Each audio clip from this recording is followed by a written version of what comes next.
이사야 56장 8절까지는요 포로로 잡혀있는 이스라엘에 대한 구원의 소식, 위로의 메시지를 전해주셨어요. 근데 오늘 9절부터는 분위기가 싹 달라집니다. 다시 그들의 죄악에 대해서 책망하세요. 이사야 당시의 죄악을 다시 책망하는 걸까요? 아닙니다. 그 죄악에 대해서는 이미 포로 생활로 형벌을 받게 됩니다. 오늘 본문은요, 본문부터 나오는 이 책망의 말씀은 포로 생활 이후에, 포로에서 다시 돌아온 후의 상황을 배경으로 하고 있어요. 더 나아가서 신약 시대 배경을 포함하고 있습니다. 포로에서 돌아온 이스라엘 백성들, 그 죄에 대한 심판을 받고 다시 돌아왔는데, 다시 돌아온 이스라엘 백성들 다시 타락합니다. 하나님은요, 그들의 타락의 결정적인 이유를 이스라엘 민족의 그 지도자들에게서 찾으세요. 오늘 본문은요, 이스라엘 지도자들의 그 직무의 태만함에 대해서 꾸짖고 계십니다. 9절 말씀을 같이 읽겠습니다. 시작. 들의 모든 짐승들아, 숲 가운데의 모든 짐승들아, 와서 먹으라. 들의 짐승들, 숲 가운데 짐승들, 무섭고 싸나운 이방 나라를 가리킵니다. 그들을 향해서 와라, 와서 먹으라 이렇게 말씀하세요. 이스라엘이 싸우나온 이방 나라들의 먹이가 될 겁니다. 그들을 경성하도록 깨워야 할 파수꾼들이 잠들어 있기 때문이죠. 10절 말씀입니다. 시작. 이스라엘의 파수꾼들은 맹인이요 다 무지하며 벙어리 개들이라. 짖지 못하며 다 꿈꾸는 자들이요 잠자기를 좋아하는 자들이니. 들의 이스라엘 지도자들에 대하여서 파수꾼의 비유를 하고 있습니다. 파수꾼은 원수가 침입해 오지 못하도록 지키는 자이죠. 이스라엘 나라의 지도자들은 나라를 지켜야 하는 파수꾼들입니다.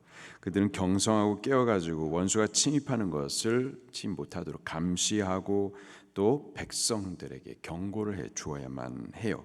그런데 그들의 상태가 보니까는 맹인이 되어 있다 말씀하세요. 맹인이 되어 있다, 어두워져 있는 겁니다. 아무것도 보지 못해요.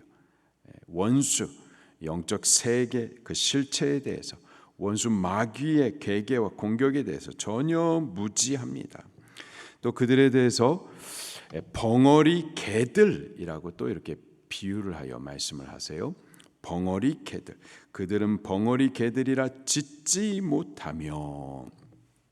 이번 그 키르기스탄 선교에 가서요, 그 한 번은 우리 선교사님 따라가지고 그 우라늄 매장지를 좀 보고, 그 매장지 주변에 그 마을을 이렇게 쭉 돌아봤는데요, 집집마다 개들이 그렇게 많아요.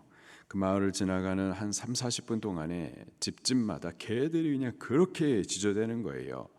근데 선교사님 말씀이 집이 조금 더 크고 좋으면은 개들 소리가 좀 다르대요. 과연 다른데 더 묵직하고 큽니다. 개들이 더 크고 싸나워요. 왜냐? 집을 지키고자 하는 거죠. 왜 그럴까요? 도둑놈들이 많기 때문에 그렇습니다. 도둑 맞을 것이 많은, 더 크고 더 좋은 집은 더 크고 더 싸나운 개로 그 집을 지키려고 하는 거죠. 우리나라도 과거에는 집 지키는 개들이 많았었습니다. 개조심이라는 글자를 갖다 대문에다 크게 쓴 집들도 많았었고요. 도둑질하면은 개한테 물린다라는 경고로 개조심 이런 글자를 많이 썼었죠. 도둑놈들이 많았었던 겁니다. 그래서 개들을 키우는 거죠. 개들의 사명이 바로 그거예요. 개를 키우는, 개가 있는 존재가 바로 그겁니다. 도둑놈으로부터 우리 집을 지키는 거죠. 집 지키기 위해서 개들은 짖어야만 하는 겁니다. 도둑놈이 오지 못하도록 짖어야 되는 거고요. 혹은 짖어가지고 도둑놈이 왔다고 주인에게 알려줘야만 하는 거죠. 이스라엘의 지도자들은 파수꾼들입니다. 나라를 지켜야죠. 깨워가지고 나라를 지켜야만 합니다. 백성들을 경성시켜야만 하는 거죠. 그런데 이스라엘 지도자들은 마치 벙어리 개들과 같아가지고 짖지 못하는 거예요. 깨우지 못하고 경성시키지를 않는 겁니다. 기록하기를 그들은 다 꿈꾸는 자들이요 누워있는 자들이요 잠자기를 좋아하는 자들이라. 다 잠들어 있습니다. 영적으로 취해 있어요. 안일함에 취해 있고 죄악의 쾌락에 취해 있습니다. 그래서 쌓아나온 짐승과 같은 이방 나라가 다시 물어뜯기 위하여서 유다를 향하여서 공격하는 거죠. 백성들 전체가 같이 망하게 되는 겁니다. 11절 말씀입니다. 시작. 이 개들은 탐욕이 심하여 족한 줄을 알지 못하는 자들이요 그들은 몰직한 목자들이라 다 제 길로 돌아가며 사람마다 자기 이익만 추구하며. 나라가 망할 때 그 지도자들의 특징적인 모습이 탐욕입니다. 기록하기를 이 개들은 탐욕이 심하여 족한 줄을 알지 못한다. 여기서 말하는 개들은 이스라엘 나라 지도자들을 말하는 거죠. 이들은 탐욕이 심하여 족한 줄을 알지 못한다. 탐욕은 대표적인 부패함의 열매이죠. 나라의 지도자가 부패하여 탐욕을 따라간다. 그 나라는 망할 수밖에 없는 겁니다. 또 그들을 향해서 몰지각한 목자들이다. 목자들은 인도하는 자들인데 몰지각한 목자들이다. 지각이 없는 거예요. 깨닫지 못하는 겁니다. 무엇을 깨닫지 못할까요? 하나님을 깨닫지 못하는 거고요. 마귀의 파멸케 하는 그 계획의 영적인 공격에 대해서도 뭘 지각한 거예요. 또 자기들의 행악하는 것들, 그 악행에 대해서도 모르고 그 악행에 대한 하나님의 심판에 대해서도 전혀 알지 못하는 겁니다. 그저 탐욕에 취해서 당장의 이익에 눈이 멀어 있고 쾌락에 묶여 있어요. 12절 말씀입니다. 시작. 오라 내가 포도주를 가져오리라. 우리가 독주를 잔뜩 마시자. 내일도 오늘같이 크게 넘치리라 하느니라. 이렇게 쾌락과 죄악에 취하여서 아무것도 알지 못합니다. 내일도 오늘같이 크게 넘치리라. 내일은 하나님의 심판이 있을 텐데 심판에 대해서 전혀 알지 못하는 거죠. 이게 이스라엘 나라의 지도자들의 영적 상태였었습니다. 이스라엘 나라의 지도자는요 단순히 정치 지도자가 아닙니다. 그들은 오히려 종교 지도자들이죠. 이스라엘의 타락한 지도자들이라고 하면은요 왕과 제사장과 선지자들을 말하는 겁니다.